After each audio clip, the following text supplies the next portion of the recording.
Bueno, y en una gran historia de Disney siempre tenemos a una princesa. Yo me encuentro con una princesa que es tan bella como la original que conocemos. Estoy con Naomi. Hola Naomi, ¿cómo estás? Hola. Bien, ¿y tú? Muy bien. Oh, that's good. Perfecto español. So, how does it feel? From now on, Naomi Scott is going to be known as Jasmine, the princess, the real life princess. Is that a weight on your shoulder? No, I think it's an honor, and I think it's it's very surreal. I was just saying that it didn't quite feel real until we were just in Amman in Jordan, and we went to surprise a bunch of kids that had just seen the movie. Really? And I walked in and all these little girls just ran up to me and just literally attacked me. And I was like, wow, like it really does, the magic of these and the power of these Disney movies, it really does have an effect on you. Yeah. The idea that we can potentially inspire another generation is very exciting. There's something great about Disney movies, even one of these like a beloved story. And bringing that to the real life and having fans so attached to the original, is that something that you thought about or had in mind, like, oh, they're not gonna like my Jasmine because it's so different from the original? Well, I think first of all, you can't think like that. Yeah. You have to just do your job. But I think that definitely I thought about that balance between honouring the original but not imitating. Yeah.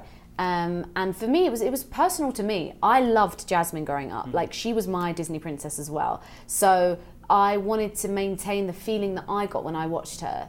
And I think that I would also think about, when I went on set, I think, okay, if I was 7 or 8 years old now, what would I want to see? Yeah. So that's kind of how I went about it. And I think that there were things that were put in place in terms of plot changes that really helped develop those ideas of Jasmine being even more ambitious and being the leader and fighting for injustice. So I think those were really important things that were added. And that women empowerment is something that is different this time. What else do you think is the new Aladdin putting on the table for this new generation?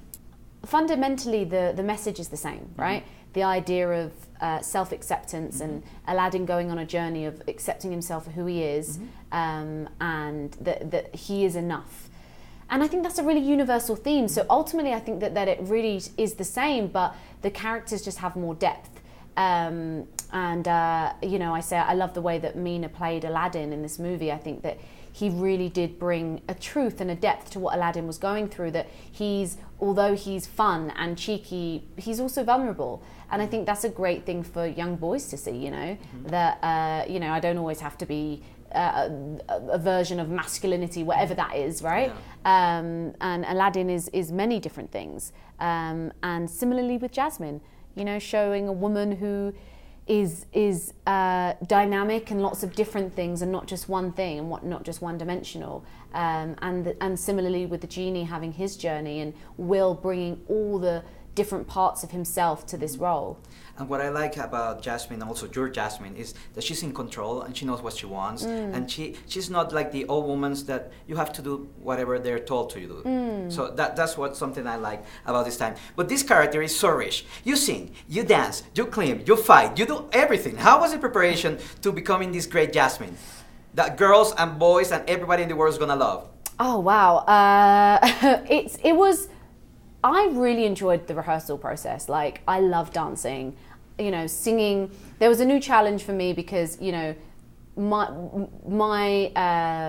my music and my voice and the way I usually kind of use my voice, it's definitely more in a more R&B world. So this was a bit of a departure. It was me singing in character, which is different. Yeah. One thing that I wanted to do was sing live in the movie because I felt like that would be a nice layer to add. And so the first Speechless is live. We did that completely live. The first half of the second Speechless is live. And I wanted to do that because I wanted it to feel like you kind of feel what that character's going through in the moment. And I think that you can only get that when it's like fully live. There were lots of different challenges, but I enjoyed it all. I really did.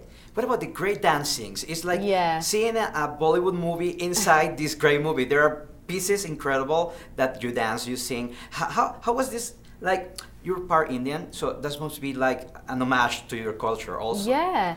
Oh, absolutely. I love in this movie. Like, there's so much that you know, different cultures can really take something and say, oh, I recognize that. You know, that's something that I recognize, or that I see my culture represented. And you know, that's from everything to the sets to the costumes. And I think that, you know, so of course you draw that comparison because it's colorful, there's music and there's dance sequences. I mean, of course, you know, you're going to see that reflected in our movie. And I think that that's what I love about it, you know, that it is this beautiful fusion of different things to create this kind of gateway into an Eastern fantasy world. Yeah, everyone was incredibly thoughtful about it, you know, everyone from, as I said, the set designer, the costume designer, to Guy, to the right producers. So you know, you're gonna be dubbed in different languages, even I know. though in Spanish. I love it. Have you heard the Spanish version of A Whole New World? Well, Something I like that. haven't heard the Spanish version for the movie, but I do know there is a version that is being sung by one of my closest friends, Becky G. Yeah. So she's doing A Whole New World, a Spanish single version as well. Yeah. So I'm very excited because I just love the fact that, you know, even Speechless, you know, there's women around the world are singing it in their language, and this song doesn't belong to me. No. It doesn't belong to. It's out there in the world, and it relates to so many different people. So I want as many people to connect to it as possible in their own language. So yeah, I think it's great. It's going to be stuck on our heads all the time. Yeah. A Whole New World, un mundo ideal. Thank you. Thank Gracias. you. Eres una divina. Thank you very much. Thanks.